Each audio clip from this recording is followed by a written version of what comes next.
Okay, so well, the time has ticked on past 10 a.m. New Zealand time, so we're going to make a start to today's session. Now, normally I would say good morning, good afternoon, good evening, but it's only good morning there to you in New Zealand and good evening for me here in the UK. Welcome to the second annual FIPP Insider. It's really great to be able to run this event again. When we had run it last year, we of course hoped the 2021 edition would be an in-person event. That was certainly what we were planning for, but as we know, things haven't quite panned out that way, and we're still in the middle of the difficult times caused by the pandemic. So we're going to keep our fingers crossed and hope that we can do it in person next year instead. Now, of course, we're delighted to be working with our good friends at Press Reader once again on this event. I'm just going to pin my screen to the front so that you can see me. For some reason, it isn't quite pinning me. There we go.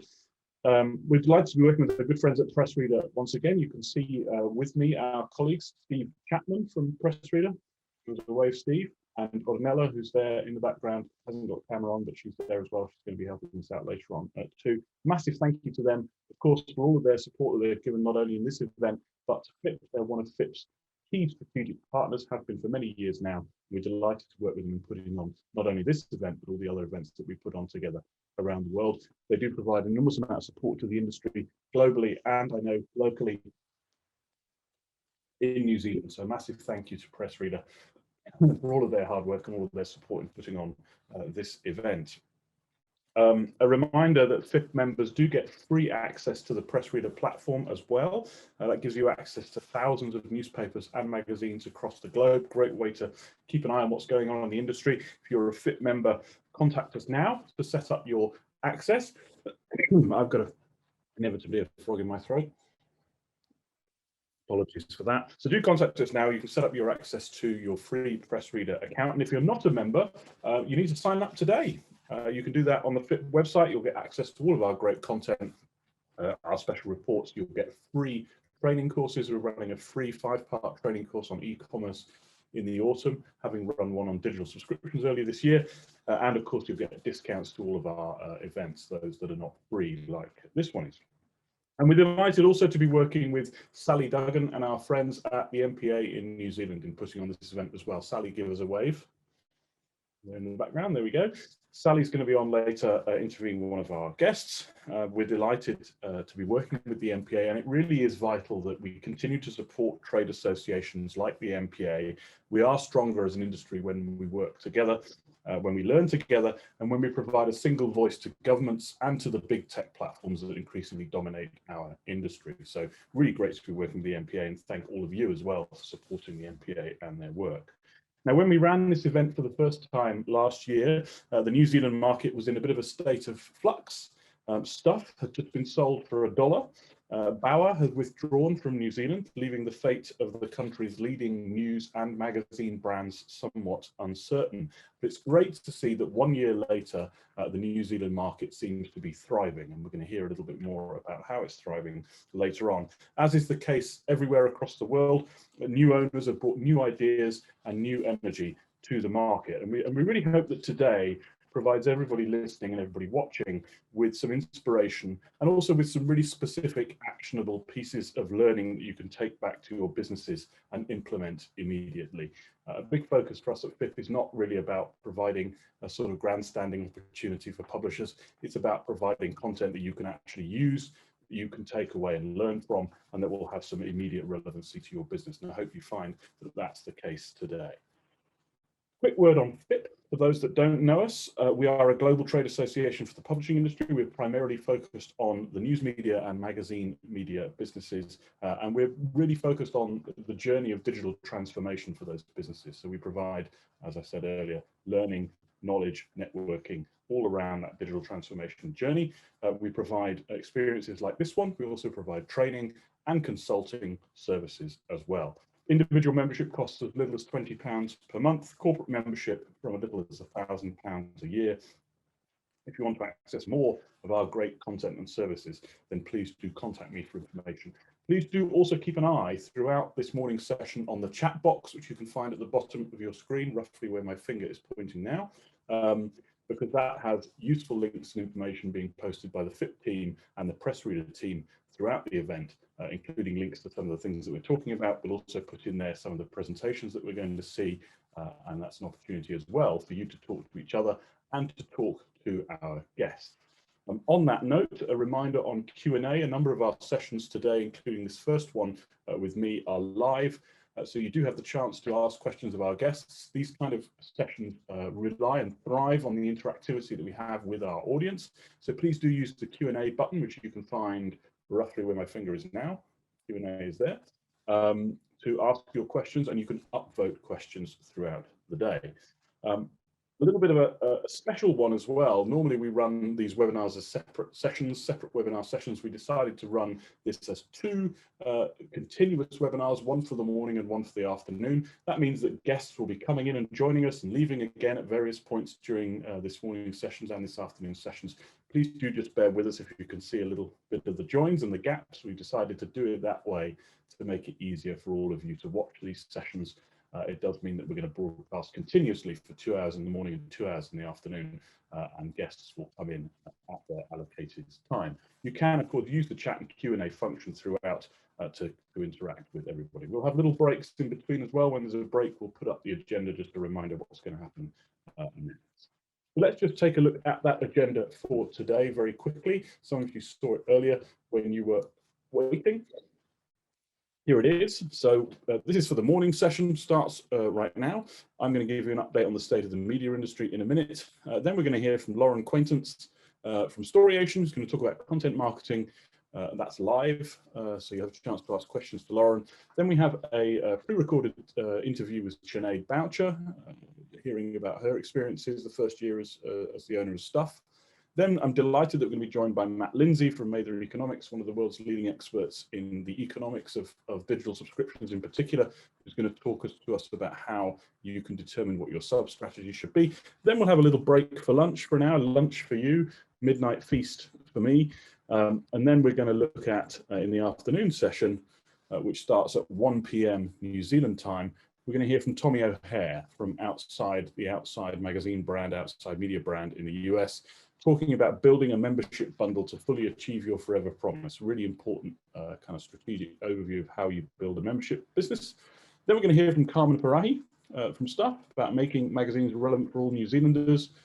Then we've got a session on technology, new technologies that you should know about right now. This is a really fantastic thing from Rebecca Billingsley about the different technologies that are exciting her. And then we're going to close today with an interview that Steve did with Abby Custer-Procol of Martha Stewart Living about the art of cover creation. So a little bit of a journalism piece there to finish with. So that's our agenda for today. We should be able to keep on time, and we will wrap up by 3 p.m. A reminder that these are two separate webinar sessions in Zoom. You will have links for both of them. You're obviously in the first one right now, the morning session. Have a look for the afternoon session link. If you don't have it, please do let us know. Write to me, james@fipp.com, if you're struggling to find your link, and I can resend it to you over the lunch break. And we will see you back this afternoon after this morning session has done. So let's kick off then. We're going to start with a look at trends in the media industry. And this is me talking to you a little bit about media trends. So I'm just going to pull up my presentation and talk you through this. So just give me a moment while I put that on screen. Hopefully you're all seeing. Sally, give me a thumbs up. Are we seeing slides rather than notes? This is good. Okay, fantastic. We're in the right place then.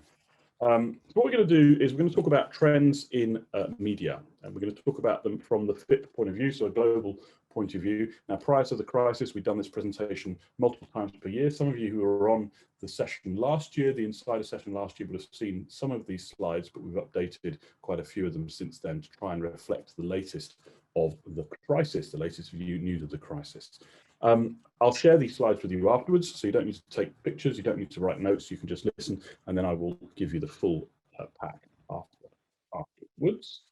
So how do I go to the next one? Oh, sorry, for some reason. There we go. So just a quick overview of the companies that this is taken from. These are some of the companies that are in our network. You'll recognize many of the biggest names in the publishing industry in there. The learnings that you're going to hear today reflect their knowledge, and therefore is genuinely, hopefully, a global picture of what's happening. Now, change is the one kind of constant in our world, never more so than the last 18 months. It's a cliche that is true, a cliche being sometimes just a shortcut to express something that is quite complex. We have had 10 years of change in 18 months of coronavirus. That has absolutely been the case.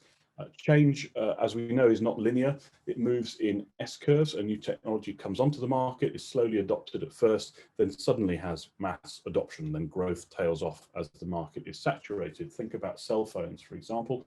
First of all, smartphones. First of all, almost nobody had them. Then suddenly everybody seemed to have them, and now everybody's got one, and some people have got two, and they're not really a new novel thing anymore. They're just a part of our lives. So coronavirus is accelerating a great many trends. So you can expect to see S-curves that take less time to reach their saturation point and thus are grouped more closely together. And also the suggestion that each successive S-curve delivers a much more progressive and therefore greater change in society and in our industry. Two obvious ones that we might think about in the last 18 months, video conferencing and working remotely. I'm going to talk a little bit more about working remotely later on, but just think about video conferencing. I don't know about you guys, in March 2020, I didn't even have a Zoom account, and now I've used it more hours than probably any other piece of software on my computer. And it's not a new phenomenon. It's not limited to digital technology. Some of you will have seen this graph before. Over the last 120 years, there have been multiple examples, starting with grid electricity, ending with the current S-curve of smartphones, social media, and the internet, which are now coming to an end. They're coming to the point of saturation and maturity. And they don't all follow the same pattern. You look at something like shipping containers, which went from invention to ubiquity in less than 10 years, a much greater rate of adoption than any of the current S-curves in a much shorter period of time. Now, previously, I suggested to people when we were doing this presentation that our job as media execs was to work out what the next S-curve is. But I would argue now that actually in coronavirus, it's already here and we're living through it. And I would say that the next S-curve is not a technology, it's a business model. What we're seeing is that you have to now have this combination of agility, resilience, adaptability, and flexibility in your business model if you really want to succeed and if you want to take advantage of the massive growth that is undoubtedly going to be out there as we emerge from coronavirus. So I think what we're going to see now is not necessarily any kind of radical new technology coming along, but a radical new way of working, which obviously doesn't fit on this graph, but is something nevertheless that we should be thinking about as the next step in our evolution. Let's also just remind ourselves of the business context. The first critical factor being advertising funded print model is nearly dead in most categories, I'm sorry to say. Here's the example of newspapers in the US. You can see that all of the gains made in advertising in newspapers in print since the Second World War were wiped out in the period of about 10 years from the launch of the internet. Now we can cry about that, we can worry about it, but there's nothing we can do about it other than adapt. So that's where the adaptability piece comes in. This crisis, the crisis that we've just been through or just going through coronavirus has accelerated this trend. And now there's a great many towns and cities that are left without local news. The local paper has stopped printing and probably will never restart. In New Zealand, you add to this the neglect and turmoil caused by the withdrawal from the market of the owners of the two largest newspaper and magazine businesses, respectively. Of course, now those businesses are thriving once again under new ownership, new multitude of ownership, but it is unnecessary disruption in a very difficult time. And of course, you've got the added impact of coronavirus. So all of that adds up into a situation where the old assumptions about the ways in which our business worked have been thrown out the window. It's important also to think about the rapid change in the framework of the industry that's taken place over the last 20 years. And if we plot the fundamental dynamics of the industry on a graph, then I suggest to you that there are three axes here. There is the content or service type, monetization model, and the medium or the platform. I mean, if you think about the changes that each of these has gone through in the last 20 years, so in content or service type, we've seen this vast explosion of content types. In monetization, the looming end of the advertising-based business model. And in the platform, in the last 20 years, the addition of two critical new platforms. So in content, text and images, and video and audio have now been added to with data as well as an increasingly important content type, and live experiences. On monetization, you have direct to consumer and indirect. Those business models have always been there in different forms, but I'm going to suggest to you that the D2C model is the one that's emerging as the most important one for the future. And then in the media or platform, you've got the traditional platforms of print, radio, and television, and in person, now supplemented by these two critical new platforms of the desktop and the mobile. You could add in here as well social being a kind of combination of some of those content types as well, but even a critical platform in and of itself. So you've got this kind of immense complexity now in the way that we deliver content and services to our consumers. But with this complexity comes opportunity, the opportunity to reach more consumers and thus to add to more revenue streams. And I've lost mine. Okay. Just making sure there's no question. Okay, good. So what does this mean? The crucial message for those companies that survive this crisis is that you must have multiple revenue streams, and some of those have to be digital revenue streams. I suspect you all know that already, but it's just worth reiterating. If you rely on only one source of revenue, then your business is at risk. If the first months of the coronavirus crisis didn't teach you that, then I don't know what will. What happened in most markets, your advertisers, your friends ran to the hills, because they weren't sure how the crisis was going to play out for their businesses, entirely understandably. If you relied on those advertisers for your livelihood, then your business suffered immensely. You don't want to go into that situation again. There are other impacts on other revenue streams as well. Advertising is just the most visible and obvious one, and I'll talk you through those in a moment, but it reinforces the message that you can't just have one revenue stream. Much of what you're going to see today and what I'm going to discuss today is taken from our annual Innovation in Media report. You can get a copy of this via our website, and one of my colleagues will post the link in the chat shortly. It is free for FIPP members, so if you want to get your free copy, then just sign up to be a FIPP member, and you can get the full in-depth detail on a lot of these topics. And it does provide an overview of the key trends and innovations in the industry, covering many of the topics that we're going to be talking about today. Now, in the report, we identify at least 13 business models that media companies can adopt to diversify their revenue. There's a whole list of them here. I'm not going to run through all of them. You can have a read of them afterwards when you get the slides. But the crucial message is that this is a good example of the impact of a crisis. In this case, coronavirus, but it could have been any crisis. At least 6 of these have been negatively impacted by the coronavirus crisis. A number of them have been positively impacted, but 6 of them have been negatively impacted. We saw the same thing 10, 13 years ago with the financial crisis, where a number of them were impacted in the same way.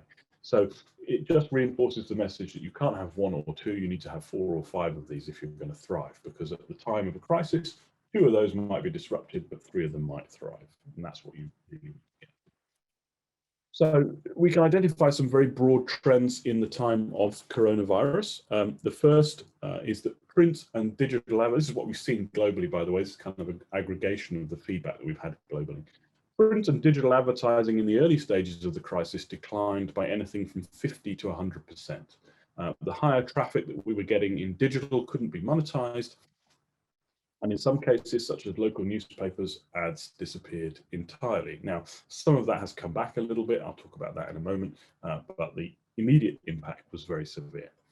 Newsstand circulation for magazines has declined between 40 and 70%. There are signs that this is rebounding, but not quickly. It is coming back very slowly. But on the flip side, for print businesses, subscriptions have increased enormously. Anything from 50 to 100%, leading some publishers to reevaluate the strength of their print businesses.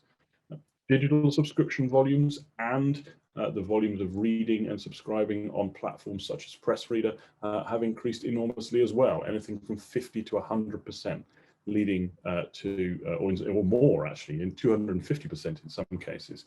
And that's again leading people to reevaluate the nature of their business and shift their attention more to that subscription model which is why we've got sessions on it later in today's event.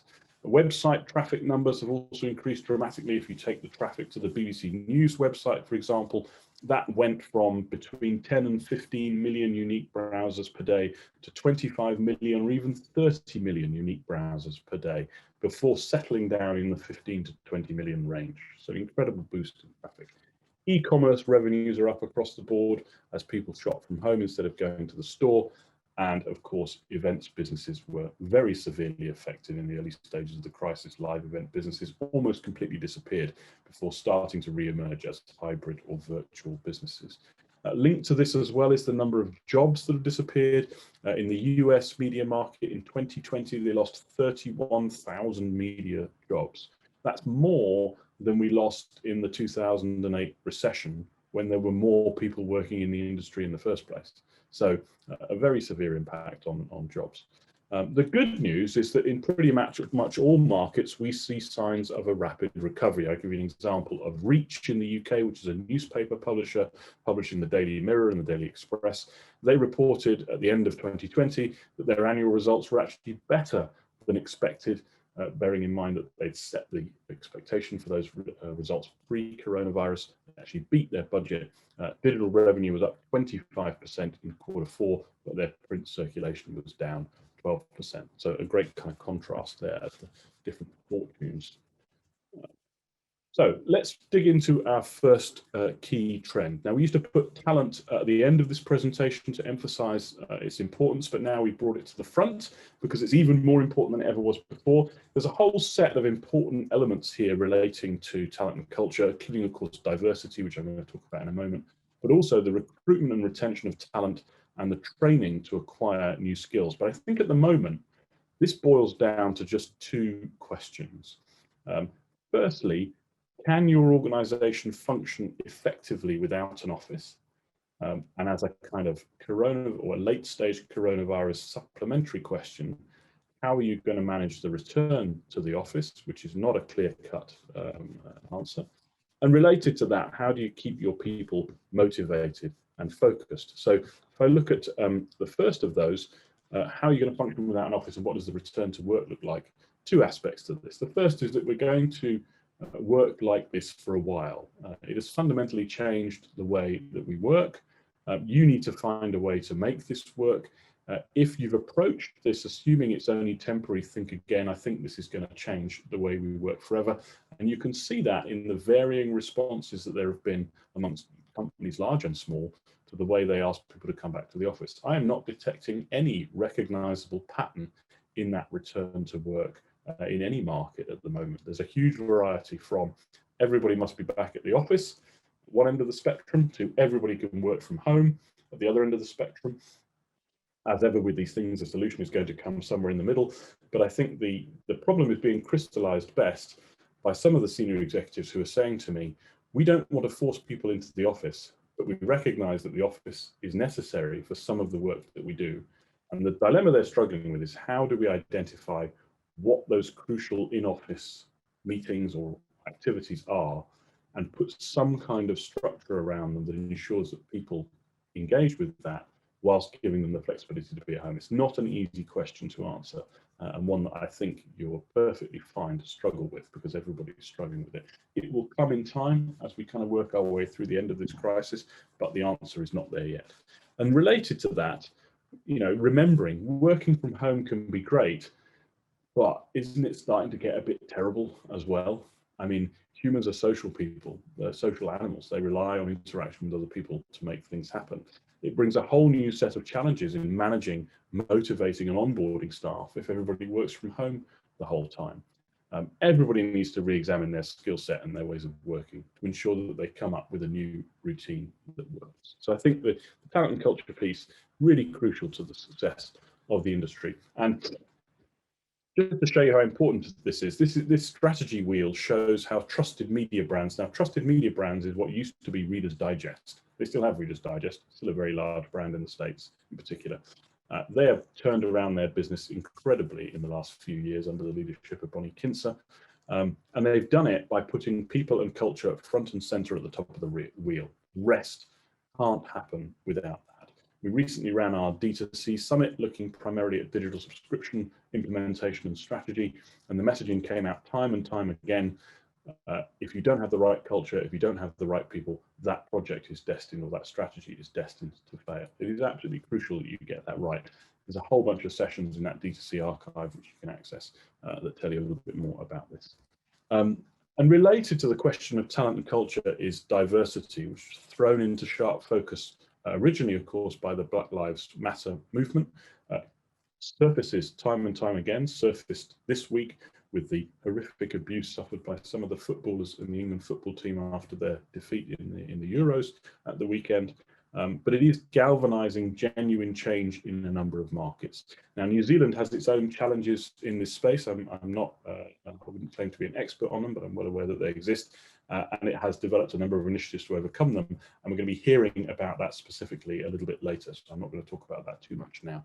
All I really want to say is that the push towards greater diversity is going to change the way we work just as much as, if not more, than coronavirus, and certainly will have a longer term impact than coronavirus. Now, of course, the push towards diversity and inclusion is a moral imperative. Of course, it's long overdue, but I would also argue and also encourage you to think about the economic imperative of diversity and inclusion. A diverse workplace is one that is open to much greater opportunity, new sources of talent, new ideas, new customers, new networks and connections of people to make your business better. And as we come out of the crisis, we cannot afford to miss this opportunity. We cannot afford to miss the opportunity of taking steps to try and resolve the diversity and inclusion crisis that exists in our industry, but also taking steps to seize the opportunity that it represents. As I said, we're going to hear a little bit more about that later on.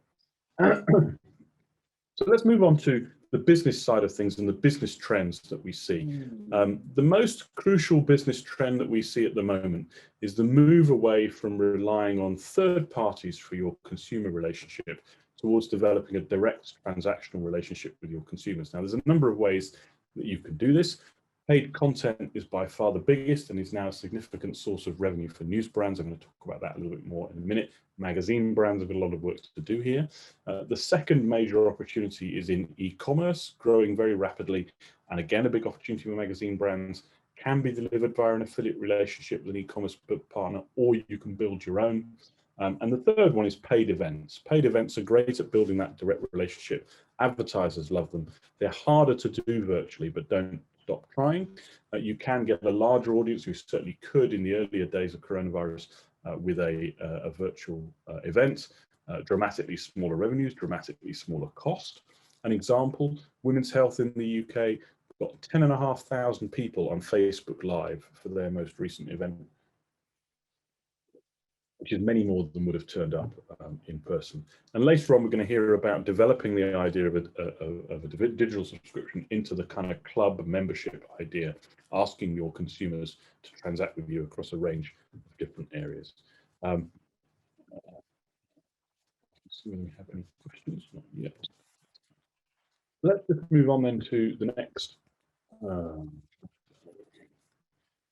Okay, let's take a brief look at the market leader in digital subscriptions, the New York Times. This is taken from our digital subscriptions snapshot, which is available to FIPP members.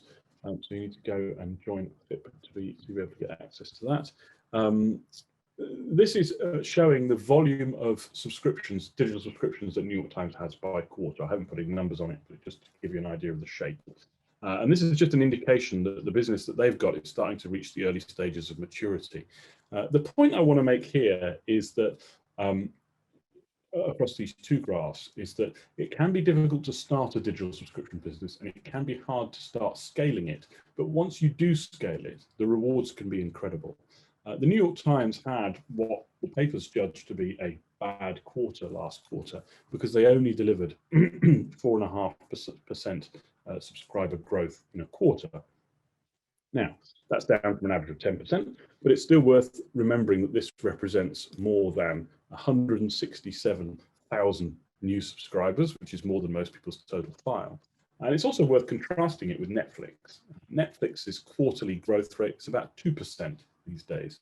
So they're growing at more than 2.5 times or 2.25 times to Netflix's growth rate. So still plenty of opportunity there for the New York Times. But the second point I wanted to make here is the value that delivers.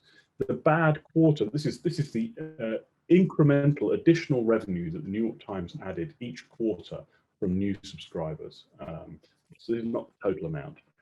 The bad quarter they had last quarter still delivered more than $10 million in new digital subscriptions revenue.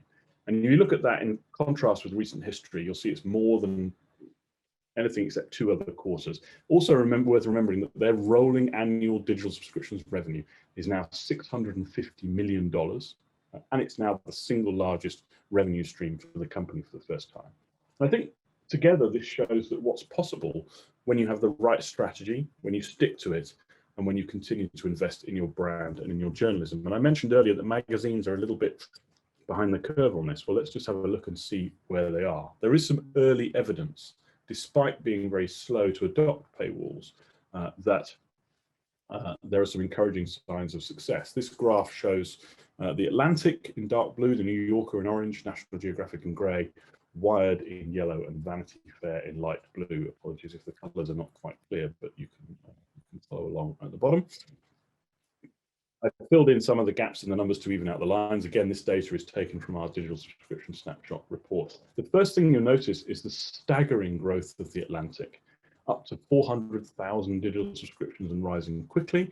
I interviewed Nick Thompson, the CEO of The Atlantic, a couple of weeks ago to ask him about this, and it was a fascinating story. Basically, that combination of culture and content and being able to invest in your newsroom and all the great things that we know are important when you're doing digital subscriptions has led to the success. But then we have 3 other brands all showing similar patterns. The New Yorker, Nat Geo, and Wired are all reporting healthy subscriber numbers, over 100,000, and are growing at, on average, about 5% a quarter. And my challenge to the magazine industry is, please find and tell me another area of your business that's growing at 5% per quarter. I bet there aren't too many. This is a great opportunity for the magazine industry, one that we haven't yet grasped, and one that there is evidence to suggest that you can be successful with it. Vanity Fair is the final entry on this list. It's the newest one. We don't have a growth profile for it yet, but they started at around 100,000 subscribers. So a real challenge there for the magazine industry to kind of match the success of some of these early adopters. I know that a great number of magazine companies that I've spoken to have paywall and paid content plans in their strategy at the moment, and we're just waiting to see those come to fruition. I'm just going to have a quick check to make sure that there's no questions in the chat.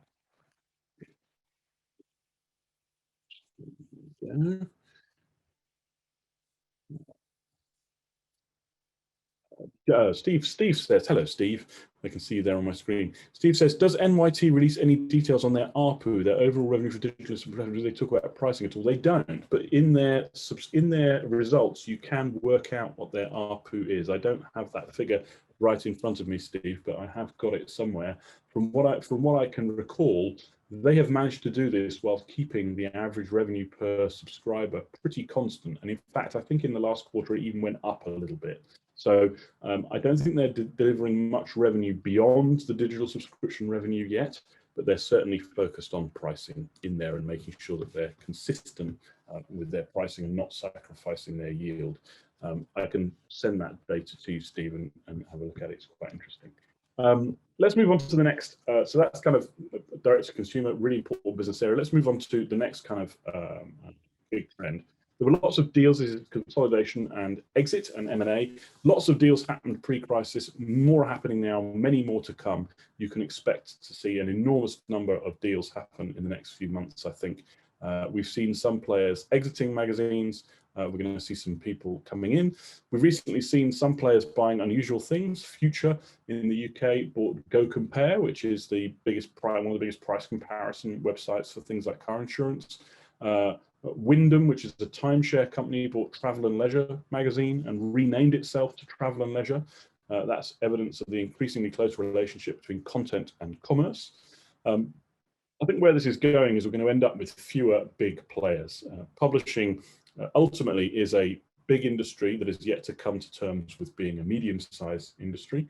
The days of having one or two behemoths are pretty much gone. The industry is fragmenting and assets are being sold off to new buyers. You've got a great example of that in the New Zealand market. And I think you're going to see that continue. You're going to see any business that has brands that are not number one or number two in their marketplace will be sold, and they will not necessarily go to a traditional buyer. Some of the benefits of that, we do have a lot of new owners with a lot of new ways of thinking, as has happened in the New Zealand market, and there are lots of new businesses emerging in the gaps. So one of the hidden stories of success in the magazine market in particular is the enormous growth in independent titles over the last few years. We see that in every market that we go into. Just also be aware of what's driving this in terms of valuations, pre-crisis valuations. So when you're sitting down and making a decision about the area of the business to invest in, one of the things that media executives are thinking about now is, what is that business area going to be worth if we sell? And this is some of the EBITDA valuations on this. If you look at the top end of that, 15 times for an information and data business, compare that to what Future paid for price comparison site. They paid 29 times EBITDA. For Go Compare, you have to drive a hell of a lot of value out of that transaction to make it work. Sustainability, the next key trend, that's taken a bit of a back foot during the crisis, but I think that's going to come roaring back to prominence as soon as we're out. It is increasingly a must-have hygiene factor for consumers. Media businesses do need to consider the end-to-end footprint of their operations, including digital operations, and be able to document the impact of these. They have to demonstrate to consumers that you understand factors such as carbon consumption, raw materials usage, recycling potential, and the human impact, including ethical policies around workforces overseas, and demonstrate that you're working to minimize these. Here you can see two examples, the top one from UPM, who are committing to a 65% reduction in CO2 by 2030. Which is quite a tough task for a paper company, and the bottom one from Condé Nast, working towards carbon neutrality. Both are taking a holistic view of their operations, and when I say a holistic view, a key part of that is looking at the impact of digital services. Some of you will have seen this data already, but this is an example of Bitcoin and the energy and waste that goes into Bitcoin. Consumes as much carbon as you lovely folks in New Zealand. The creation of Bitcoin consumes as much power as Chile and generates as much e-waste as Luxembourg. What an utter waste of resources, you might think. You've got to do that for all of your operations. You've got to think about the impact, not just the print ones, but the digital ones as well. Running out of time, so I'm moving right along quickly. Advertising and the state of advertising, I think really a tale of two graphs. The first one here is from the annual PwC Global Entertainment and Media Outlook. And this obviously excludes the impact of coronavirus, but I do think that the underlying trends here are important. And this shows how digital formats are going to dominate growth for the next 5 years. The traditional formats of linear TV, newspaper, and consumer magazines are going to continue to decline. And really what I want you to do is to remember the two graphs that I'm about to show you in succession. So the first one here is showing you that all of the growth largely is going to come in digital environments, VR, OTT video, straight traditional internet advertising, internet access, video games and esports. Those are all digital formats and they're at the top of the list. So keep that in your mind. Growth is coming in digital. It won't be a surprise. But the problem is that when you dig deeper into digital advertising, this graph from eMarketer really sums up the problem. The big blue blocks that you can see, try saying that at midnight, the big blue blocks represent the market shares of just 3 companies, Google, Facebook, and Amazon. And the smaller ones are a few other smaller businesses, Microsoft, Yahoo, and Twitter. And between them, they control 75% of the digital advertising market. So in other words, for every new dollar that comes into the market, about 85 cents is going to the first 3 companies in the long term because their dominance is growing. So if you're a publisher and you rely on digital ads, you're competing for that remaining 15%. And you're competing in there against every other media business in the world for that money. Disney, the New York Times, Hearst, everybody. You're trying to be a big fish in a pond that has the Loch Ness monster living in it. So an enormous problem in advertising. And related to that, we often describe the digital world as being a maze where when you get to every exit, it's blocked by either Google or Facebook. And that's true in content distribution as well. Those two businesses, Google and Facebook, also control the market for content distribution. Something like 70% of all web traffic is sourced from those two companies. They act as gatekeepers for our brands and our content. And that's not true for every brand, but it's true for a lot of brands. This shows the impact of Facebook changing its algorithm a number of years ago, where the amount of referral traffic to publisher websites or to external sites dropped by half in a very short space of time. And now you can see the current state of the distribution market, where Google basically dominates. 55% of traffic comes from Google, 25% from Facebook, and the rest are all utterly tiny. That was reinforced by another report that came out recently. And this is in countries dominated, of course, by the Western internet, not the Eastern internet. But there are signs that the power of these tech giants is being ever more closely regulated. They're at the beginnings of this perfect storm of regulation and activism. I'm not going to go through all of these. You will all be aware of what happened across the water in Australia recently, where there is a determination to end Google's dominance of the digital advertising market and to make Google and Facebook pay for the content that they carry on their sites. That initiative is going to carry on elsewhere in other markets. And watch in particular the US Department of Justice, where the US Department of Justice, despite some recent setbacks, is determined to enforce some kind of breakup of these companies. But their power in the future will definitely be more limited than it is now. I'm rushing a little bit because we're running out of time. So despite the difficult situation that print finds itself in, there were signs before the crisis that print was beginning to find its place in the market mix. And I would suggest to you that that is basically to become a luxury product. And I would highlight three trends. There is on the left-hand side here the relative success of brands that refuse to embrace digital at all. If you have strong, unique, quality journalism, this can work. Brands like The Week, Private Eye, and Monocle have shown this. There is the power of nostalgia and aggregation. You can provide enhanced value print packages by mining your archive to create bookazines. And finally, the key trend, as I see it, the repositioning of print as a luxury product. This is already a long-standing tradition for brands such as Vogue. It's being embraced by others and has four key features I would suggest to you. The first is reduced frequency. The second is dramatically improved production value, higher pagination, and finally, significantly higher cover price. We're seeing cover prices now going north of £10 for high-quality magazines, and I think that's going to continue. And if you compare that with some of the things that we have in the market, it's a good benchmark. The one I always use is, what's the price of a glass of wine? If your magazine costs less than a glass of wine, then you've probably priced it too cheaply, because a glass of wine only lasts 2 minutes, maybe a bit less sometimes. But certainly you should be pricing your magazine higher than a glass of wine. And even in the face of pandemic, Mr. Magazine in the US, who tracks new launches, he reported 60 new print launches in the US in 2020. So magazines are definitely still continuing to thrive. Also important to remember that one of print's key selling points is trust. That's never more relevant than now. Traditional media is consistently trusted nearly twice as much as social media by consumers. And in an era of fake news, this is a selling point that the industry can't ignore.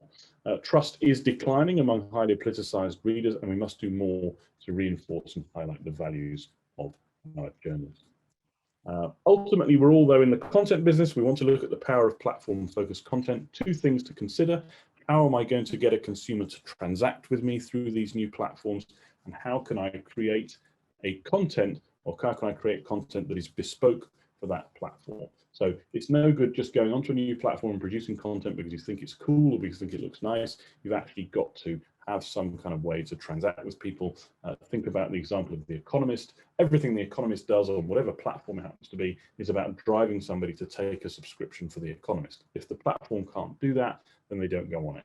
And that's a really good kind of discipline.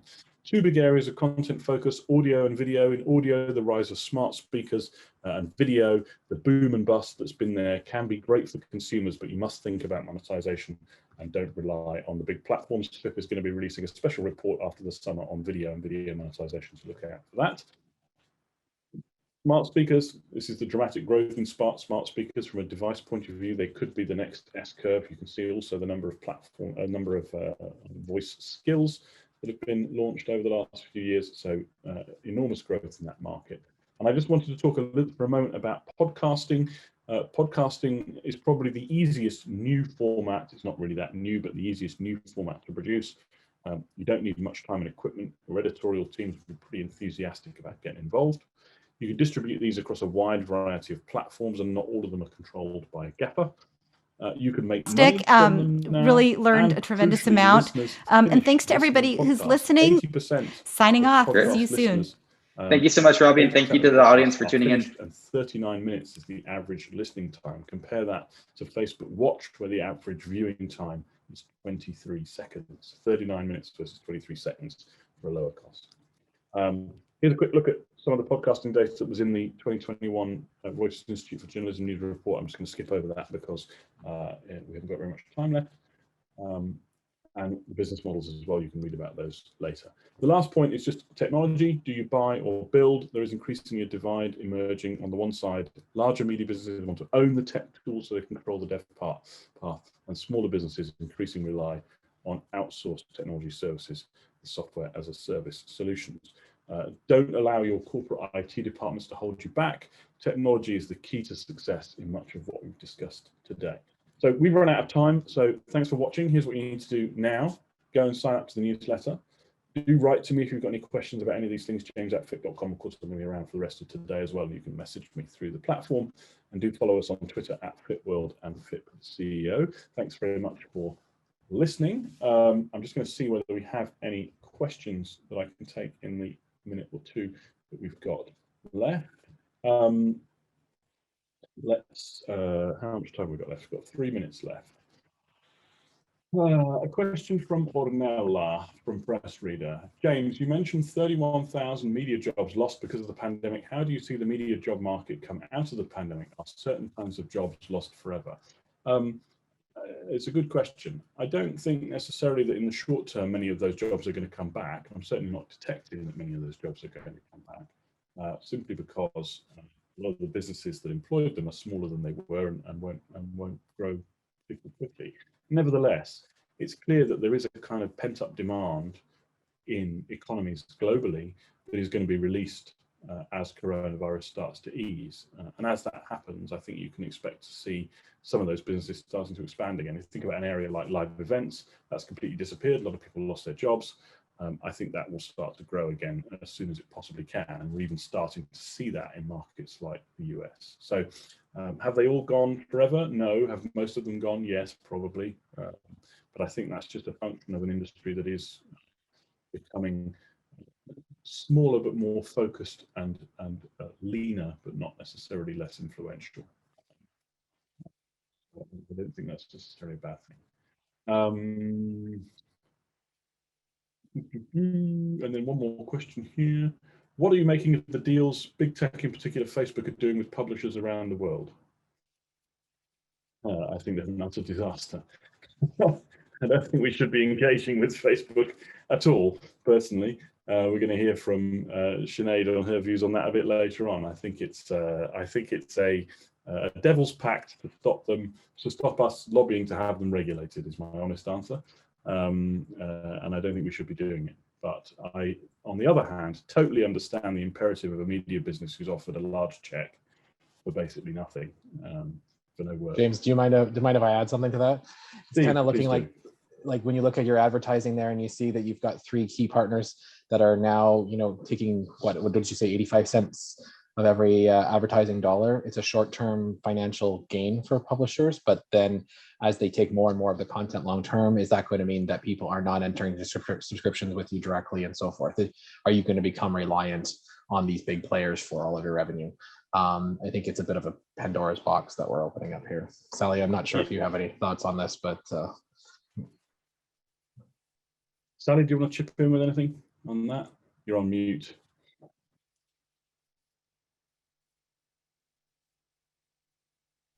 Oh, still on mute.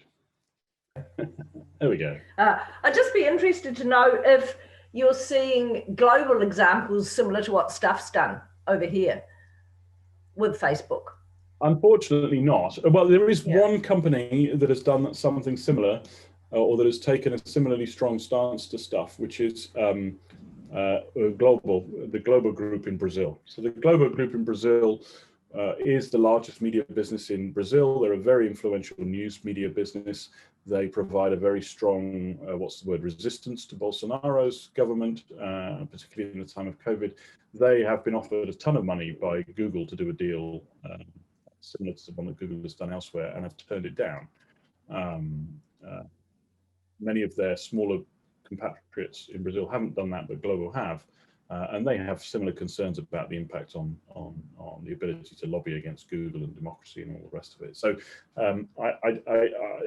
unfortunately, most people have taken the money, which I think ahead of legislative bodies bringing in legislation against Google and Facebook is the wrong thing to do. I think we should have been more supportive of the EU and the US government in their efforts to lobby, in the efforts to regulate, and then done the deal after the regulations are in place. Beforehand, it looks a little bit like the cart leading the horse. I don't know whether anybody else who's watching has any strong views on this. If you do, please chuck a question or a piece in the chat and I'll read it out. I'd be interested to know what you all think. So while you're thinking about that, we're going to take a very short break. We're going to take a 5-minute break, and then we will be back with our next guest. So do just go and make a cup of tea or whatever it is that you need to do, and we'll be back in 5 minutes' time. We'll see you then.